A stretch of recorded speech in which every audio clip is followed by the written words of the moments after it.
Joan Hooper lived a full life until dementia robbed her of independent living. Her children placed her in the private facility Island View Care Place at a cost of $8,000 a month. So my mother had been a resident of Island View Place Care in Saanich for close to 13 years. The first 9 years that she'd lived there, we were perfectly happy with the care that she received. Marta Vason also lived at Island View Care for 7 years with excellent care, according to her family. Critical because she required a wheelchair and lived with profound dementia. But things changed for both families last year. It wasn't until early 2023. The nurse that I had a great relationship with communication-wise left, and a lot of staff was leaving.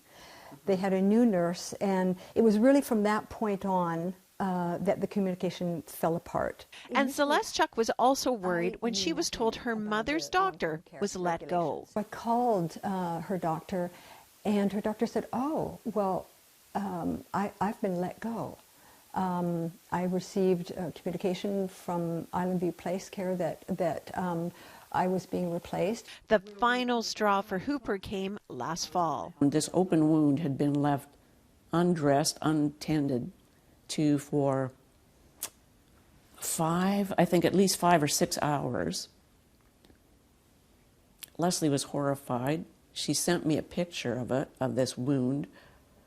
I actually screamed when I looked at it. Private facilities such as Island View Care are not subsidized by Island Health, but they do require a license issued by Island Health.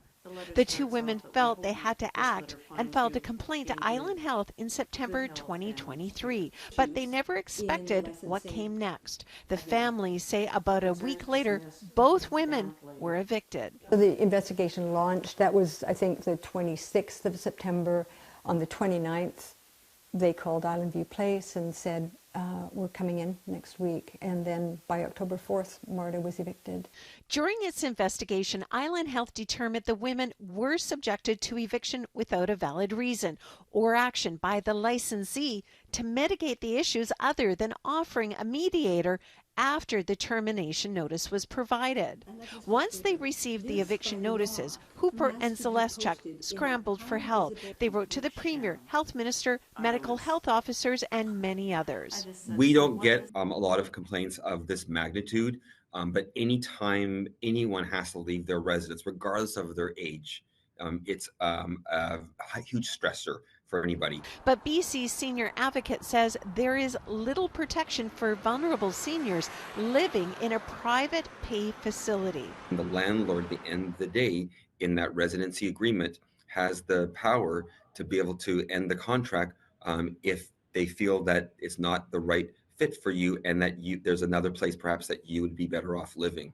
And unfortunately, they do not have the responsibility to have to find you that place. When you start your ageless living process or begin, there's different ways to address your needs. Island View Care is owned by Victoria area businessman Michael Forbes. We tried to contact him through email, by phone, and text with no response. Hi.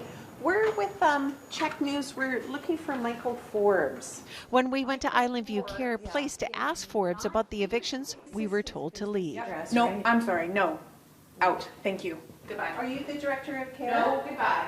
Hours later, we received a statement from Island View Care saying, in part, that several steps were taken to resolve the situation with care and compassion, including extending the 30-day notice period required by the contract, giving the families additional time and support and additional resources to find suitable care. They also note that their offer of mediation was declined. Marta Vason is now living in a facility nearby. Joan Hooper died 5 weeks after she was evicted.